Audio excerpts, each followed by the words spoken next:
Hello, my name is Anita Peters with Peters Realty Professionals in Loganville, Georgia, and I have some beautiful homes to share with you today. Information deemed reliable but not guaranteed.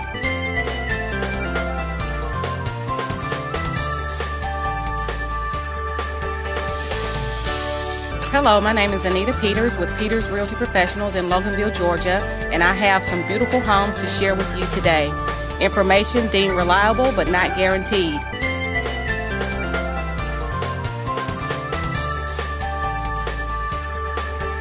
Making it green is making sure the air in your home is healthy for your family to breathe. Make sure you test your home for the presence of radon. It's easy. To learn more, call 866-730-GREEN. Preserve your family's health and well-being. Get your home tested. Now that's living healthy and green. Green, green, green. It's your home, it's your dream. Radon testing, keep it healthy and clean. Make it green, green, green. To learn more, call 866-730-GREEN.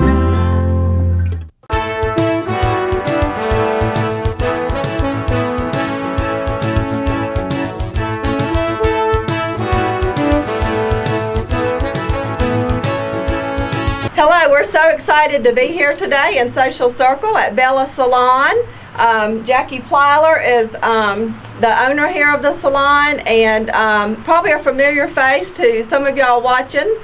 She had a place in Monroe for years and moved away for a little bit, and now she's back in Walton County, and we are so excited to have her back here in Walton County. Bella Salon is absolutely beautiful. And I'm just going to ask Jackie a few questions so you can get a better idea of what all you can find here. So, Jackie, tell us a little bit about the different services that you'll offer here at Bella. We carry the Aveda line. We're strictly Aveda. Okay. It's 98% 0.5 naturally derived. It's not tested on animals. We're going to have the Sparkle and Spurs, which is our gift line, our glitzy jewelry, our clothesline, and a full-service hair salon, facials, makeup, skincare, everything. Very good. So Aveda hair care and skincare. And makeup. Okay. Awesome. And you have some other gifts as well, some Tyler candles and... Yeah, we're carrying the Tyler Land candles from Tyler, Texas. We're also carrying the face plant, which is pillowcases, jammies, cutesies, little shoes, things like that. We're going to have a small boutique in just casual wear. Nothing dressy, nothing fancy, just something to slip on and out you go. Sounds good. And we're going to do complete facials, the microderm, all of that. Very good. Very good. What's your exact address here? 153 South Cherokee Road in Social Circle. Very good. And your phone number? Do you know it? Oh my. 678-465-9451. Very good. Very good. And then what will your hours be here? When will you be open here? We'll be here from 9 till 6 every day, Monday through Friday. We'll be open Tuesday and Thursday nights till 8, and Saturdays 9 till 3. Very good. And I know that you're my hairdresser, but why don't you tell them how long you've been doing hair? Uh-oh. Tell them about your experience. Just a little bit. I've actually done hair for 44 years. I also have my degree in teaching. I taught cosmetology. I also hold the first place trophy in the state of North Carolina from where I'm from. First place in competition.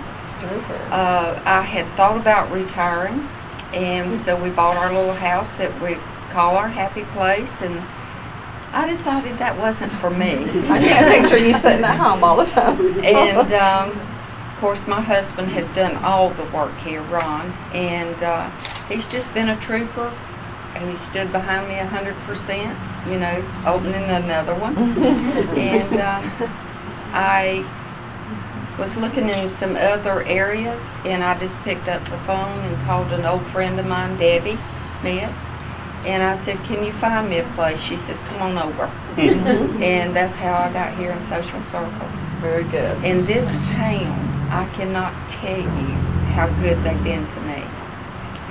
It has been an experience. We've had to travel with my husband's job, but this town, that's why we chose it, because it's home.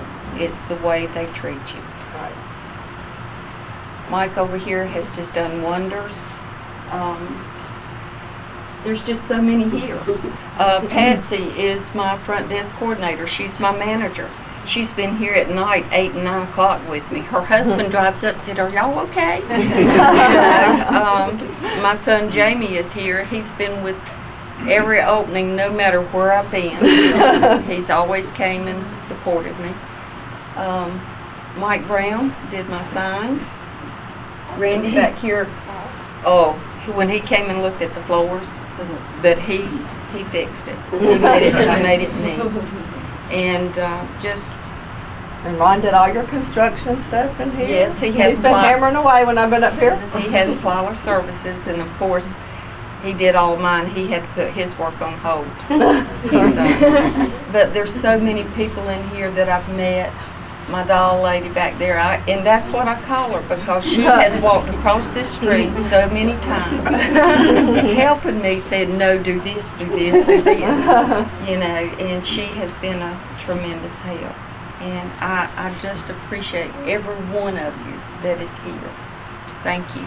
Well, very good. Well, we do have David Keener here, who's on the City Council for Social Circle. Would you like to add anything? I would. I'd like to welcome Jackie and Ron to City of Social Circle. Jamie, thanks for being here. Beautiful facility. Thanks to everyone that's coming out for the ribbon cutting today. And I know you'll do well here. And we're very glad to have you in town. Thank you. Yep.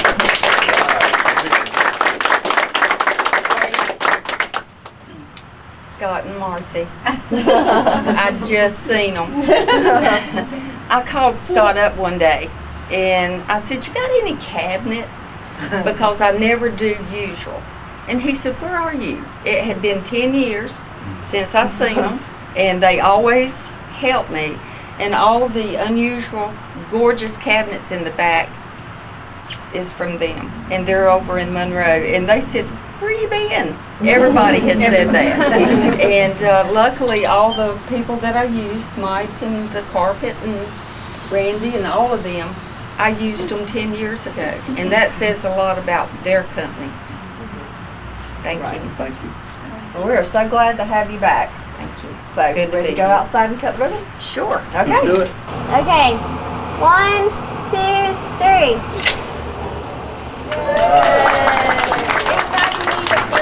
Okay, we are so excited to be here today for the ribbon cutting and grand opening for At the Well, located here in Great Oaks Shopping Center in Monroe. We have Hope Jones here as the owner, and some of her family and workers here that we'll have introduced shortly. But real quick, I do want to give Larry Bradley, council member for the City of Monroe, a chance to say a few words. Larry? Yeah, I just want to thank Hope and her family for opening here and filling this need for this type of restaurant. This is really great to have them here now. I just like to recommend everyone that might be listening to come in and eat and get to Messy Betsy. You know, that's a great special they have at times. It's a 3-napkin meal, so you'll be sure to get that. Okay, so we'll find out what the Messy Betsy is in just a minute. So, Hope, why don't you tell us a little bit about At the Well and sort of how you opened it, and introduce your folks here around you. Okay, this is Lily. This is my youngest, Michaela, Tristan, and this is Diana. She's been with us for a while. How I started At the Well was my husband passed away 4 years ago, and our life changed about what we ate. That's how my journey began. Okay. I mean, I could be here all day and tell you a lot, but. Okay, do you have asterisks by the menu items we should be eating instead of the ones we shouldn't? Pretty much everything on the menu is pretty healthy. Very good, very good. So tell us when you officially opened the doors. We officially opened June 11th. Okay, very good. And tell us exactly where you're located, what your address is. It's 500 Great Oaks Drive, Suite number 8, Monroe. Okay, what's your phone number? My phone number is 678-635-7485. Okay, and what hours are you open? We're open Monday through Thursday from 11 to 8, and Friday and Saturday 11 to 9. Okay, very good. Now tell us what types of things we might find on the menu here. Well, all our meat here is grass-fed. We have buffalo, beef, turkey, and we also have gluten-free option for everything on our menu. So we have tacos and quesadillas, so there's a gluten-free option as well. We have awesome salads, and we have cold-pressed juices, smoothies. Yeah. Okay, so out of the meat options that you mentioned, then you said tacos. What other things do you prepare with the meat? So burgers or? Oh yeah, we have all burgers. Then we have chicken tacos, beef tacos, quesadillas. Okay. Okay. Anything else y'all want to add? We have hot dogs. Hot dogs? I've been up most of the night, guys. I do apologize. It's fine. It's The fine. well bowl. Oh, we have the well bowl. Yes, the well bowl is a brown organic rice with sauteed vegetables, which are zucchini, squash, broccoli, cauliflower, carrots, over a ginger dressing, and a side of beans. Okay, now we have to know favorite. what the Messy Betsy is. A Messy Betsy is a sloppy Joe made with buffalo. Okay, very good. only have it sometimes. Yeah. That you only have sometimes? Yes. Okay, it's a special on the menu. It's a special. Okay, very good. Any other folks that have eaten here? What's your favorite? Turkey burger. French fries. French fries. Anybody else? Everything! The what? The wraps are good. Very good. Everything. Awesome. So we definitely invite y'all out to try them out, and congratulations to you and your family on opening here. And you ready to go outside and cut the ribbon? Sure. Okay. 1, 2, 3. Awesome.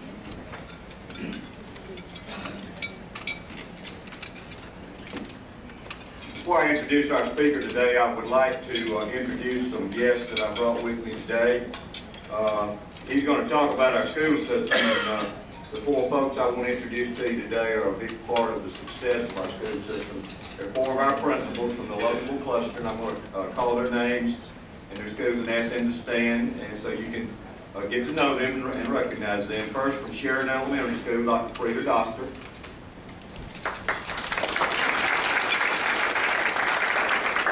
From Loganville Elementary School, Ms. Cameron Getty. And new to our school system this year, from Bay Creek Elementary School, Dr. Tammy Hightower. And from Loganville Middle School, the war zone, Miss Christy Bowman. Middle schools are always a challenge. So, ladies, thank you for what you do, and thank you for being here today. It's my pleasure now to introduce our speaker, Mr. Tom Upchurch, who's the President Emeritus of the Georgia Partnership for Excellence in Education. Tom has distinguished himself as one of Georgia's leaders in education reform, starting as a classroom teacher in 1960 and later becoming principal and superintendent of Carrollton City Schools. Tom has been a proponent of setting high educational standards for all Georgia schools and administrators, monitoring progress toward the achievement of those standards and demanding accountability from all components of the educational equation. His vision for education and his commitment to research and evaluation were fundamental to the development of the Next Generation Schools program, a public-private grants program to encourage reform in local school districts. As president of the Georgia Partnership for Excellence in Education through the 1990s and early 2000s, he inaugurated the Georgia Leadership Institute for School Improvement, the Georgia Learning Connection, and the bus trip across Georgia to allow business, government, and education leaders to see firsthand the excellence in Georgia public schools. Tom has chaired or served on a multitude of panels, committees, study commissions, and advisory boards under Governors Miller and Barnes, state agencies, associations, and state universities, all to build excellence to the state school systems and close achievement gaps. Since his retirement from the partnership, he's been instrumental in establishing the Community Foundation of West Georgia and continues teaching and consulting for the Georgia Partnership for Excellence in Education. Please join me in giving a warm Walton County welcome to Tom Upchurch.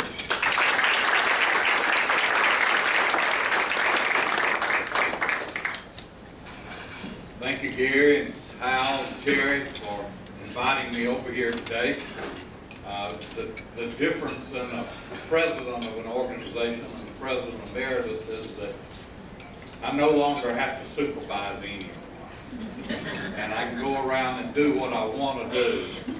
And my son has some ties in this county with the Walton crowd and other things. And when I was asked to come over here, I said I jumped at the opportunity.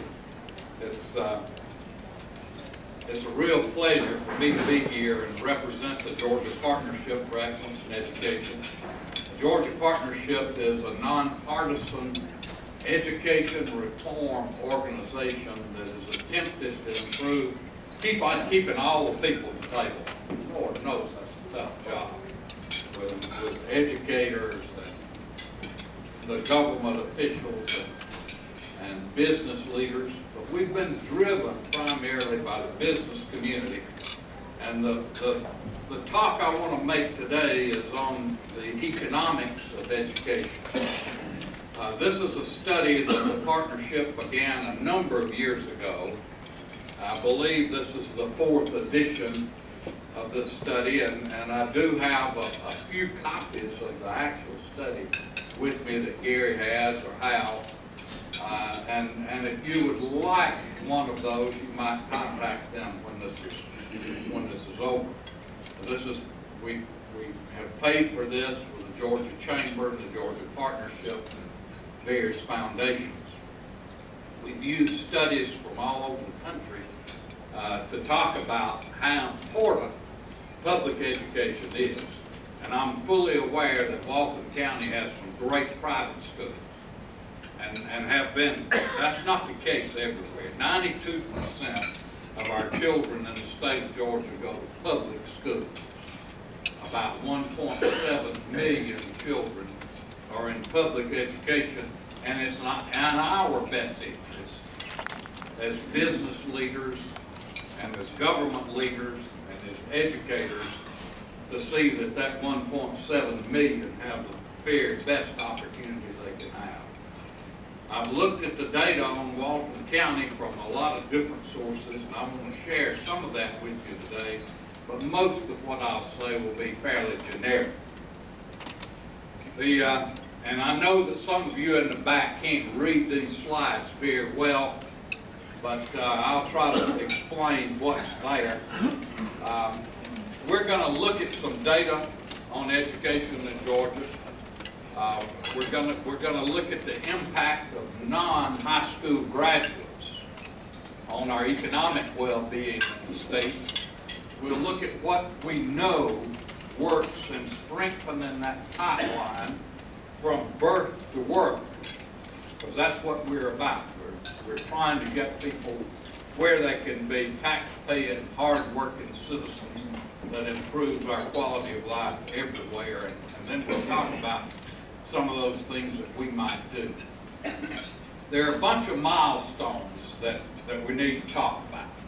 School readiness being one of them, and we'll spend a good bit of time on that today. But we know that we have a tremendous gap when kids get to school. The difference in children that grow up in an affluent household and those that grow up there poor is enormous. Already a 2-year gap when they show up at the schoolhouse door, and that gap's hard to close. So we need to spend some time talking about school readiness, and Georgia is a real leader. They're out front, have been out front in preparing children to go to school. We still have a way to go. We want children to be literate by 3rd grade. That means you're reading to learn rather than just learning to read by the end of 3rd grade. Numeracy, those mathematical skills that can get you through life by the end of 8th grade, and then on to high school graduation and the workforce or college. So those are the milestones. We know, as we've said, and I'll show you 2 or 3 little slides on where children ought to be when they start to school, and recognizing numbers and letters and that sort of thing, and the difference in those children from affluent households and those from poverty. And you can see by even from the back that the dark blue line is where those children are from from more economically better off households. Now this is the NAEP test, the National Assessment of Education Progress. It's given to a sampling of students in every state every 2 years in certain grade levels. It is the only test that we have that allows us to compare state to state. So this is a sampling that we have in the state of Georgia. This happens to be 4th grade reading. And you can see Georgia 2005 is at the bottom, and the middle line is where we are. That's the average 4th grade reading level in the United States, and we're there in 2013, I believe, or 12. I can't see the number either. But it's we're right about at the average in the country in our 4th grade reading at this point in time. And by the way, if you get up there to the top 20 states in the Union, we have a way to go to be there. We're about in the middle with reading in the 4th grade. Now mathematics is a little different story. We're making progress. However, we're still below the national average in 8th grade math. Our line is the green line, and it is going up. We're below the national average, and we're below that 20th state. So that sort of sets in perspective where we are as a state in the United States with the only comparable test that we have at this particular time. Now, this is one of the things that I want to spend some time on today. Now, we've changed the way we look at high school dropouts. These are the children that enter the 9th grade that 4 years later graduate with a high school diploma. Now, we have children in Walton County that take 5 years to get out of school and in social circles. But this considers those folks as not being successful. So this way of counting children are those that enter the 9th grade, 4 years later leave with a high school diploma, not a special ed certificate, but a high school diploma. And you can see we've made some progress. Statewide, we're up there. 2013, about 71% of our children in the state of Georgia that enter the 9th grade graduate with a diploma 4 years later. 71%, which means we have a pretty good number that do not. Now, look at Walton County and social circles. They're well above the state average in completers of graduation in 4 years. Are we where we ought to be? No. There's room to grow, as you can tell. But we are above the state average, and substantially so in Walton County in high school graduation rate. Now, these are the actual numbers of children that failed to get a diploma in 4 years. In the state of Georgia, that number is over 65,000. Now think about the economic impact of that. We know that folks without a high school diploma are more likely to be unemployed. This graph for you in the back, on the left side is our unemployment rate, and at the very bottom down there is, and this was in July of 2014, so it's a brand new study. So in July of 2014, we had 9.6% of our children without a high school diploma were unemployed. And they make considerably less money, average about $23,000 a year. But if you go up to a bachelor's degree, we only have 3% of those that are unemployed. And the amount of money that they'll earn in a year is substantially more. And in this study, if you want to see read the book, that I had about 10 copies that I left with Hal and Gary. You can go into greater detail on this, but we know the truth here. Without a higher education, you're going to be more likely to be unemployed, and you're going to make a lot less money. And of course, that equates to whether or not you want to own a home or an automobile or all of the health issues that come from living in poverty. Now, high school graduation by county, and this was in 2012. So this doesn't have a lot of meaning for us because we've improved considerably in the last 2 years. But we're still in Walton County and next to the top as far as having kids graduate from high school. And you can see that unemployment goes along with, those counties in the red have the highest unemployment, and that goes along with those with the highest number of dropouts. Again, lower lifetime earnings for those that drop out of school, decreased health status, higher social service costs, higher teenage pregnancy, and all of those things. Well, we looked at those milestones that we want to reach, from school readiness to literacy to numeracy and high school graduation. We want to talk a little bit about those early life experiences, and we'll talk a little bit about our K-12 system as it is today, and then the transition from work to work and college. Now, early vocabulary, reading, language, that is the key. It's the key to success in school for your children and your grandchildren and for all other children. Now, we start off with children at about 12 months old with about the same vocabulary, not much. But the gap begins to come when they're 24 months old.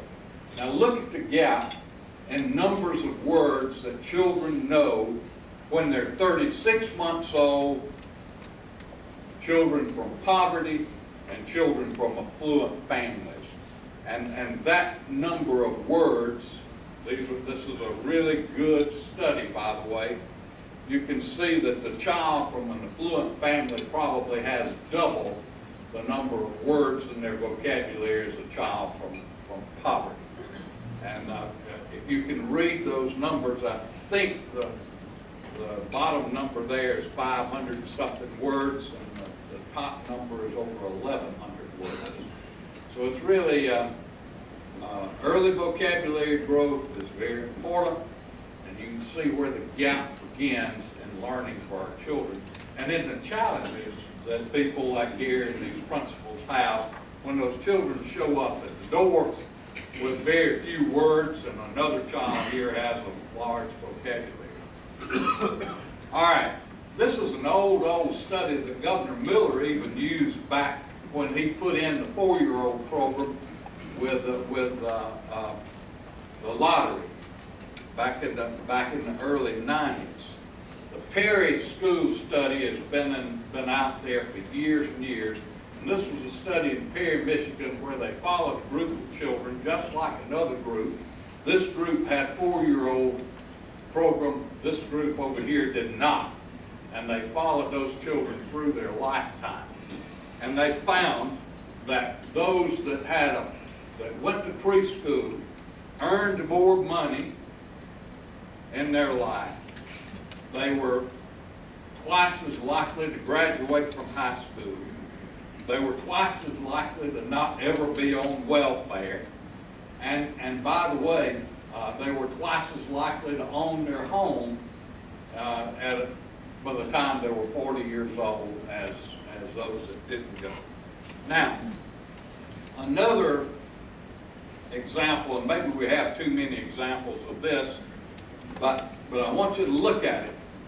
This red line at the top is the optimal level that we want a child entering school to be in their reading and in their math and in their vocabulary and all of those things. Now, this is the actual test scores of children going into school, and we can see those from the lowest 20% economically, where they fall on that scale, all the way up, and that jumps up 20% each one of those bars on that graph.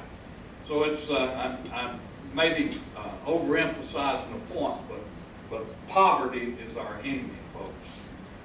And now, what are we going to do about it?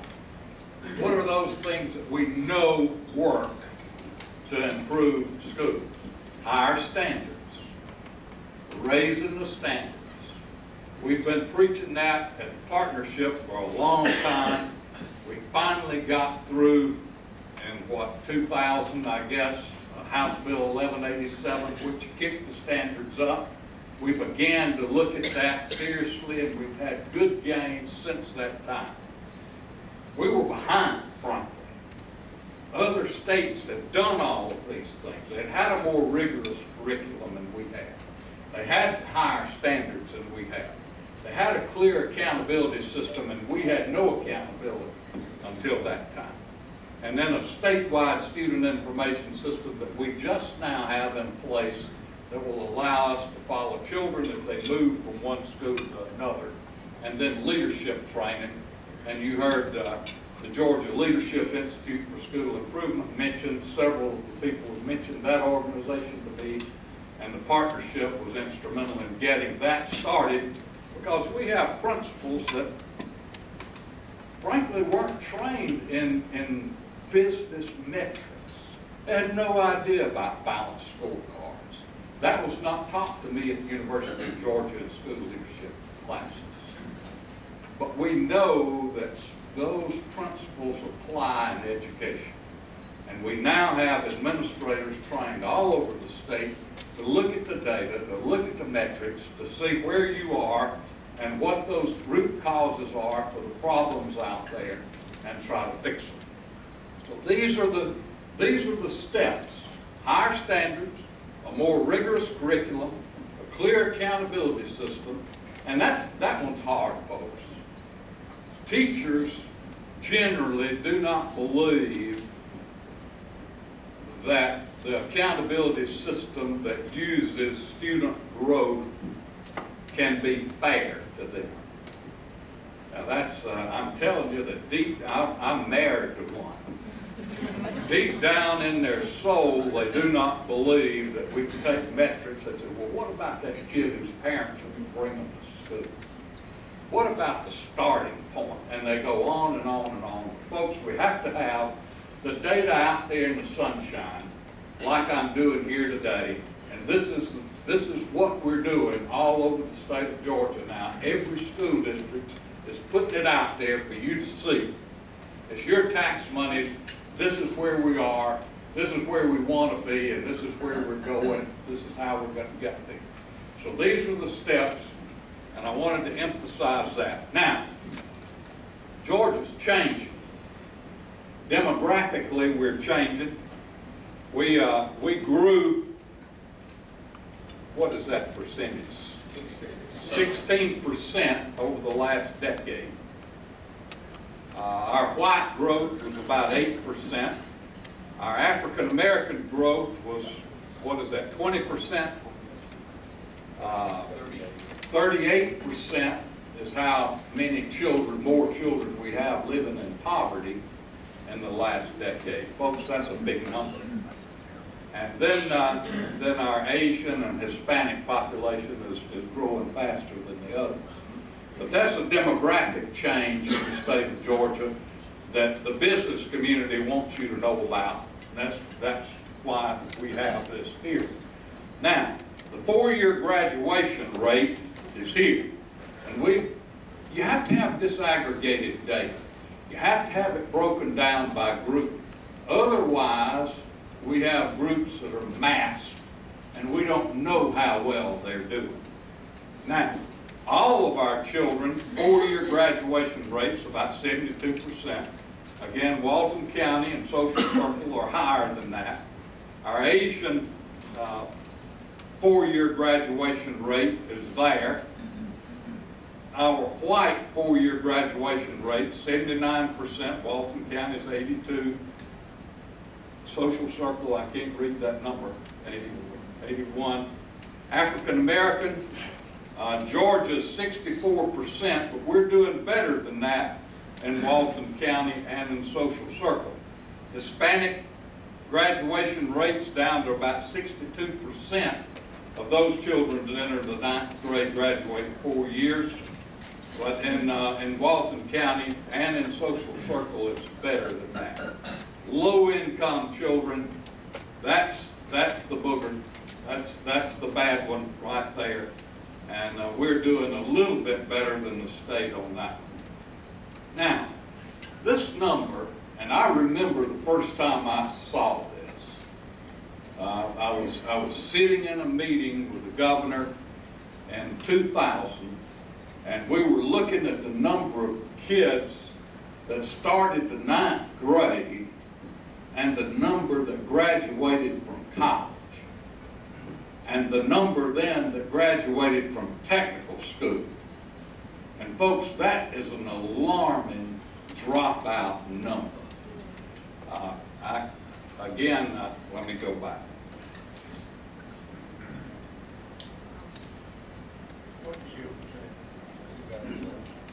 This is 2008. We had 109th graders start school, 56 graduated in 2008. We had 24 of those 100 started a four-year school. 19 of the 100 became sophomores, and 6 graduated. Two-year school, or technical school, we had 13 started.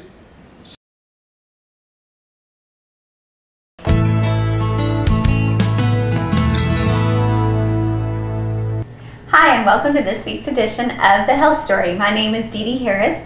I'm the Executive Director of Walton Wellness, Inc., a nonprofit located here in Walton County dedicated to the prevention of lifestyle-related chronic illness.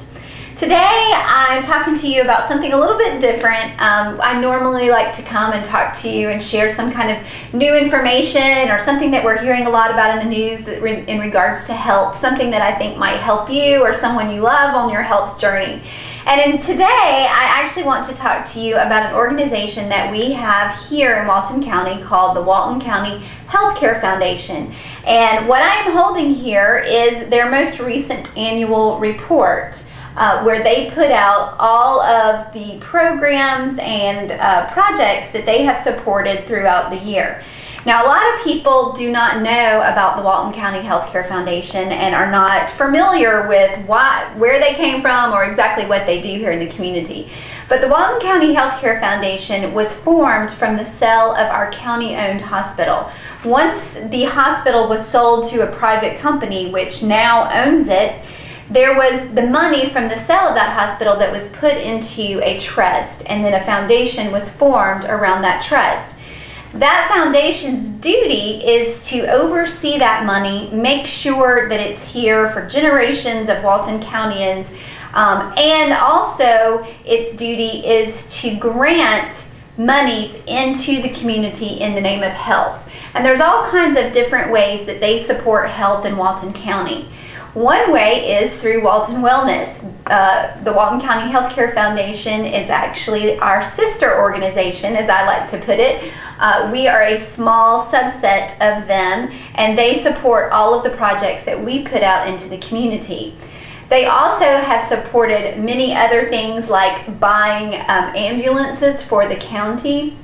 They also support smaller grants that happen within the school system, that happen with a lot of our other nonprofits around in the community, specifically A Child's Voice, if you're familiar with that organization in Loganville, which is actually an organization that is there to help with child abuse victims and doing interviews and that kind of thing with them. They have helped the Pregnancy Resource Center, which is a very valuable resource here in Walton County, aimed at our teenage mothers. And there's a lot of other different projects and organizations that they help. I want to encourage you to check out their website. It's something that you can peruse, and they're on the website. You will see the different programs that they have supported in our community, and all the ways that they have used this money from our community to put back and to help each citizen here. I also wanted to bring this up because they are a grant organization. As I said, part of their duty is to put money into the community in the name of health. And any nonprofit or governmental organization is eligible to apply for grants from the Healthcare Foundation. That grant process is completely online. You can go onto their website and you will be able to find the application, and you can also find all of the supporting material that needs to go along with the application. So I encourage you to check out the Walton County Healthcare Foundation website, and it is I always have to think about that because it's the letters of the Walton County Healthcare Foundation. So it is W for Walton, C County, H F I, Walton County Healthcare Foundation Inc.org. And also, you can pick one of these up at the Walton Wellness office. We share an office here with the Walton County Healthcare Foundation, and there will be different places in the community. If you see one of these, pick them up so that you can look and see the projects that they've supported. And as I've said, check out that website, and if you are an organization here in the community that's interested in doing a health-related project and are looking for some funds to help with that, I encourage you to check out the website and to put in an application. As always, you can find us on the web, waltonwellness.org. I encourage you to check out our website as well. We have lots of different tools and information I think that was very useful for you. And you can also find out about upcoming events as well. And if you want to get me the old-fashioned way, you are always welcome to try me by phone, which is 770-313-8107. Thanks for watching.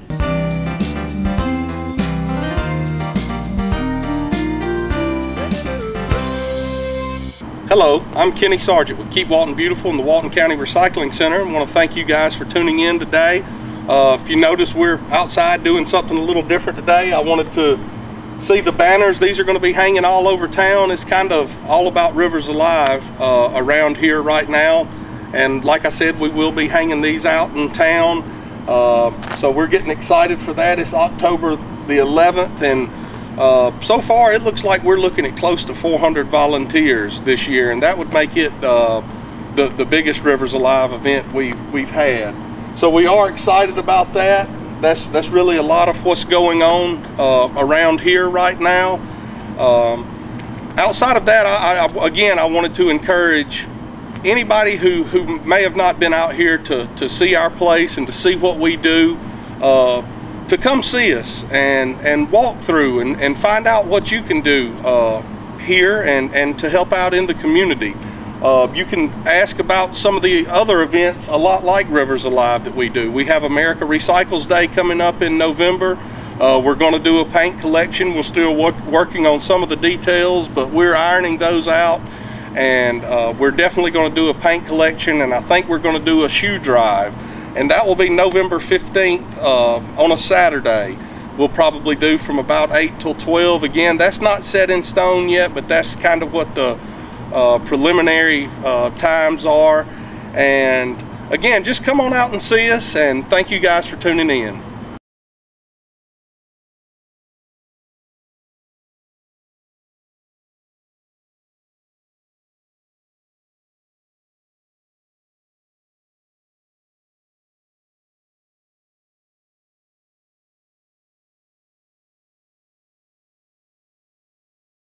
Hello Walton County, this is Kevin Littlewood, Chairman's Report, Channel 16, Walton Entertainment.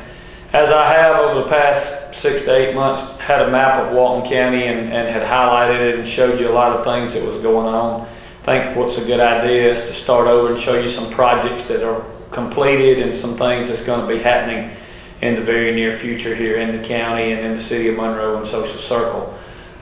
Today I was going to talk to you a little bit about Charlotte Rowell Boulevard and what the future plans are there, I'll talk a little bit about Hard Labor Creek, and also I'll talk to you about the industrial park out on Highway 78.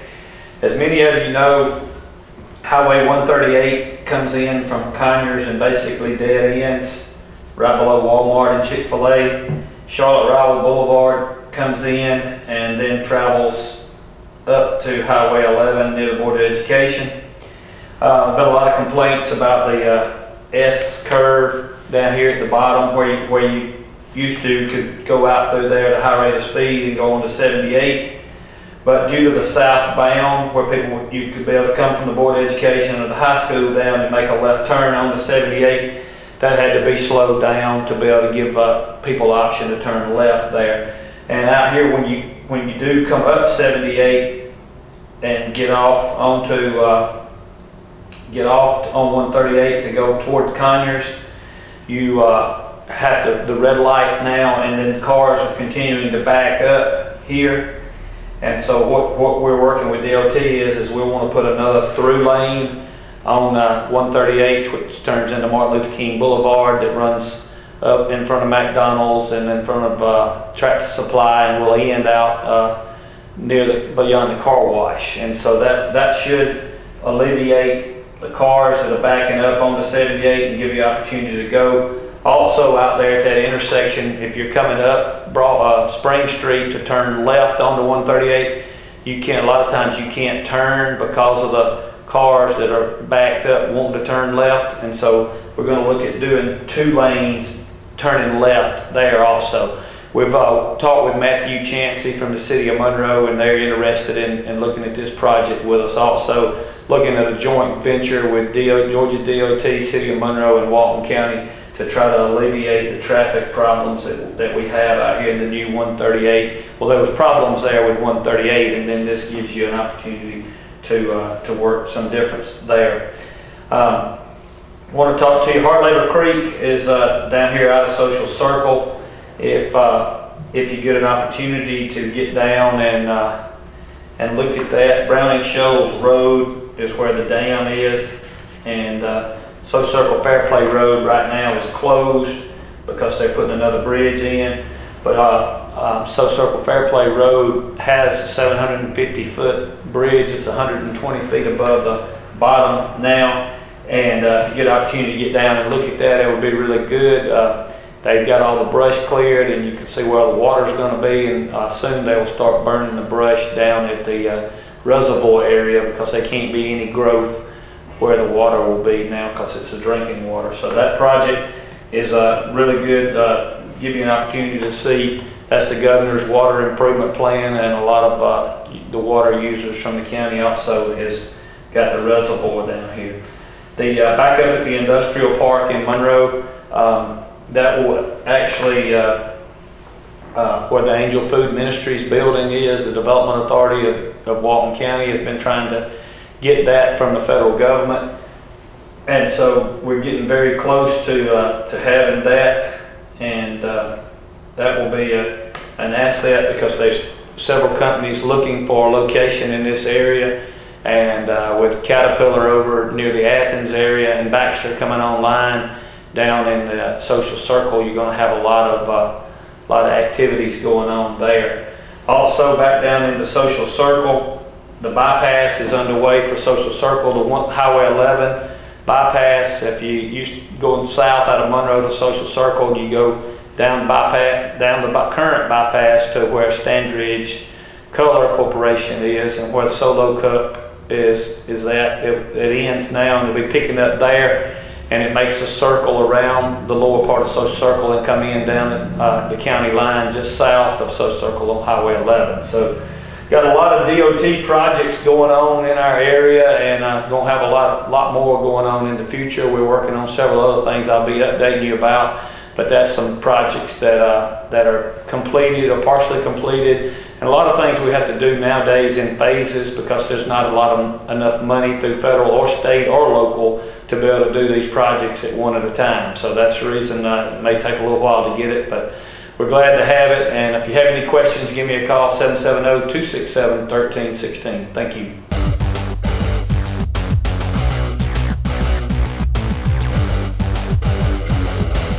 Hi, this is Jody Johnson, and I'm here with the Recreation Report.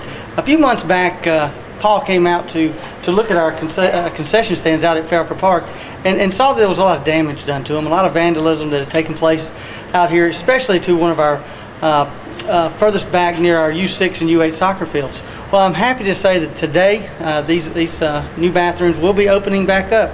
We've added some more I guess security features to our concession stand to deter folks from coming out and doing the vandalism to our bathrooms. They will be locked up on a daily basis, and so if you come out to the park and it's locked, you know, we're trying to secure and keep them clean for when we rent out our pavilions or we have our athletic facilities. And we're going to show you a few things about what we're offering here at Felker Park now to keep our facilities where we'd like for them to be, safe and clean for you to use. So hopefully you'll come out and visit Felker Park, come out to a soccer game, come out to a football game, and you'll see some of the great facilities that Walton County has to offer. We can build them, but we need you to help us maintain them. So until next time, thank you very much.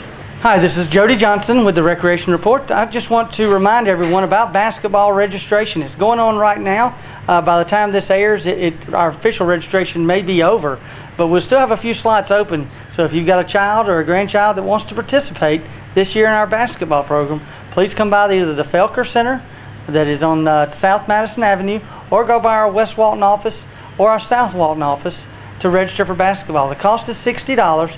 Ages 5 through 18, and you can participate in our basketball program. Last year we had about 1,000 kids that played with us, so we're looking for a great number of kids to come in. We have 5 gyms here in Walton County that we play at. Here locally in Monroe, we play here at the Felker Recreation Center and with the 2 gyms down at the Nile Recreation Center. So most of the games are right here locally, so we hope to see you come out soon and sign your child up. We also have our community centers upstairs. They're ready for you to come in and work out. We've got some new Nautilus equipment. All of it's in great shape, and it's in excellent condition for you to come out and work out. Our 1/16 mile walking track is ready for you to walk. We also have a 1 mile walking track outside. It's a little more challenging because it is up and down a few hills. So we basically have everything that you'd like to have to stay in shape. Come out. We're also looking for volunteers for our basketball program. We're always looking for good role models for our basketball program. So if any of that fits you, come on out. Also go to our website at waltoncountyga.gov. It's undertaking some maintenance. Hopefully it's easier to use. And any questions, give us a call. All our numbers are on there to serve you better. So until next time, thank you very much.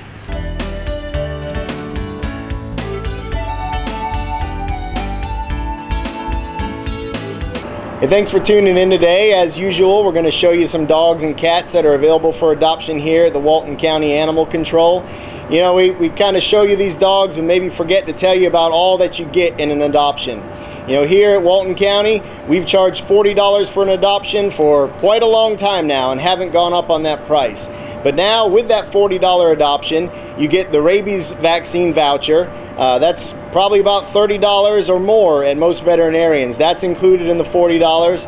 Most of the adult dogs, we do heartworm testing now on those, and you'll know if the dog is heartworm positive, heartworm negative. Again, that's probably a $35, $40 thing that you get at the vet. That's included for free in that $40 adoption. We're also, with every adoption now, we're doing a distemper parvo vaccine. That's that first puppy shot. That's usually about a $15 vaccination. You're getting that included in the $40 adoption fee. And on top of that, we'll do deworming, and we'll do a microchip. The microchip is free of charge. For the insertion of the chip, you just have to pay an online registration fee of about $12. Again, that's probably a $25, $35 program that vets offer. All that is included in that $40 adoption fee. So really, you get a dog that's got all the vaccines, everything to go, $40. Not only that, but you're saving a life. You know, we've increased our adoptions, we've increased our rescues, but there's still some animals that get put to sleep here. So no reason to go to a breeder, no reason to go to a pet store. Just come down to the shelter and have a look. Maybe you're looking for a specific breed. You can email the shelter and say, hey, I'm looking for a German Shepherd or a Boxer or a Poodle. We'll put you on a list. When we get one in, we'll give you a call or send you an email. So no reason not to adopt from your local shelter. If they're not already fixed, we've got veterinarians that will do the spay and neuter at a discounted price for you, usually between $65 to $125. So all that, a $40 adoption fee, you can't beat that. And to go even further, with the cats, we'll do a 2-for-1 adoption. So one $40 adoption fee, you'll get 2 cats and all those things included. So if you're looking for a new pet for your home, and we're getting closer to the holiday season, maybe you'll want to bring in a new pet for the holidays, think about Walton County Animal Control. Don't look to the other places. You have the satisfaction of saving a life from the pound, and you also get a whole lot of other vaccines and testing for just $40. So don't forget about us if you're looking to add a pet into your household. And so now we're going to show you some of those animals that are here at the shelter. We have us a young female pit mix here. Beautiful, Miss Purdy, nice and friendly. This is a female lab mix, about 5 months old. Very playful, sweet, looking for a good home. Male, he looks like Schnauzer, Yorkie maybe. He's really sweet. He's probably about a year and a half years old. Needs a good home. Hey, this is Rudy. She's a pretty cute little Chihuahua. What's really interesting about her is she has no tail. So a tailless Chihuahua. She's real sweet, not a biter like some Chihuahuas can be. But she was picked up stray and no owner has come to claim her, so she's looking for a new home. She's a perfect little dog. She stays at your feet, and when you sit down, she jumps right in your lap. So we get a lot of little dogs like this one that come through the shelter, so if you're looking to adopt, come on down and get one. It's a mixed female, about a year old, looking for a good home. So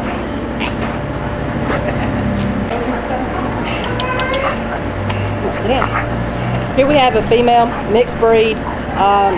She's about a year old, very friendly, wants to play, needs lots of energy.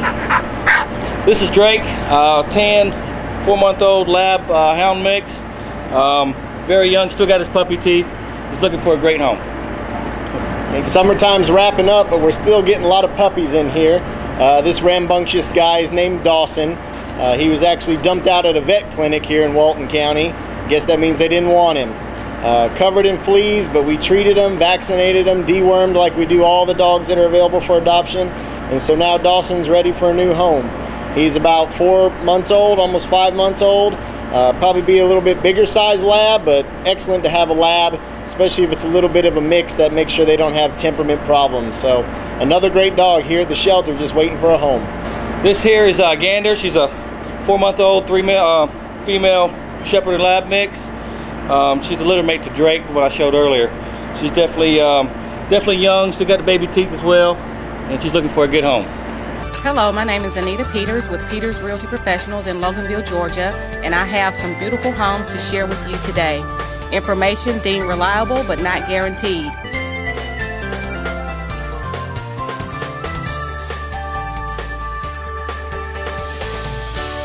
Hello, my name is Anita Peters with Peters Realty Professionals in Loganville, Georgia, and I have some beautiful homes to share with you today.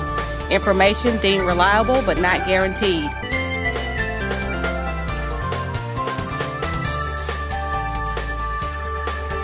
Basement, hall closet, or a box somewhere that are being lost to time, Creative Artists can transfer your 8mm, Super 8mm, and 16mm films, as well as converting your VHS, CVHS, 8mm, and mini DV to DVD. Preserve your family's video history for the generations to come. Creative Artists, 1113 West Spring Street, Monroe, 770-267-7368.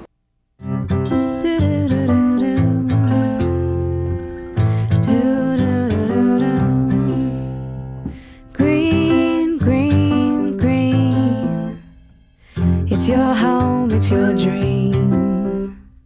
Radon test and keep it healthy and clean. Make it green, green, green. Making it green is making sure the air in your home is healthy for your family to breathe. Make sure you test your home for the presence of radon. It's easy. To learn more, call 866-730-GREEN. Preserve your family's health and well-being. Get your home tested. Now that's living healthy and green. Green, green, green. It's It's your home, it's your dream. Radon test and keep it healthy and clean. Make it green, green, green. To learn more, call 866-730-GREEN.